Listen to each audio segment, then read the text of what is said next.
Want to use Telegram desktop from anywhere securely and without restrictions? In today's tutorial, I'm going to show you the absolute easiest way to add a proxy to Telegram desktop. By the end, you'll know exactly how to access Telegram even if you're in a region where it's limited, and you'll do it using Telegram's built-in settings, no complicated third-party apps required. Let's jump right in.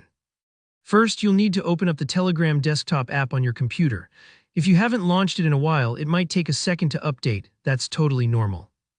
The next thing you're looking for is the menu icon. It's those three stacked horizontal lines in the top left corner.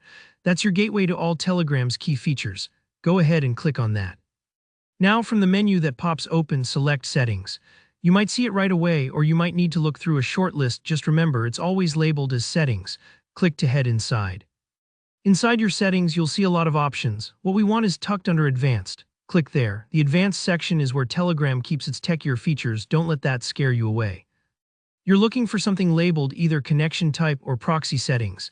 This is where the magic happens. Once you click on Connection Type, you'll get a screen that lets you set up a proxy directly inside Telegram. No need for awkward plugins or browser extensions. Select Use Custom Proxy. This tells Telegram you want all your messages and activity to route through a private path, keeping things more private and letting you bypass any network limits you might be facing. Now here's an important part. You'll need the details for the proxy you want to use. Often these are provided by services online, or maybe your workplace or school gives you the numbers. There are usually two types: SOCKS5 and HTTP. Both work, but SOCKS5 is a bit more common for Telegram. It's like choosing between a minivan or an SUV for a road trip. Both will get you there, but SOCKS5 sometimes has a smoother ride for messaging apps. Under Server Host, enter the IP address or the host name of your proxy server. This is like putting the street address into your GPS. Telegram needs to know where to direct your traffic. Next up is the port number.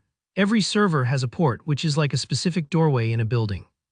Make sure to type in the correct port given to you by your proxy provider. If your proxy asks for a username and password, don't forget to enter those. Some proxies are open, but most that offer good privacy and security will require some kind of login. Just pop those details in and you're ready. All that's left is to hit Save or Done. Take a moment. Telegram is now rerouting your connection. You should see either a connected status or be able to start sending messages right away. If it takes a moment, don't worry. Sometimes networks need a few seconds to catch up. If you don't connect immediately, double-check your numbers. A tiny typo can stop things from working. And that's it. You're now using Telegram desktop with a custom proxy, which means more privacy and access wherever you are. If you found this guide helpful, give a thumbs up and let me know in the comments if you run into any questions or want tips for finding good proxy servers. Don't forget to subscribe for more easy tech tutorials like this. Thanks for watching and happy messaging.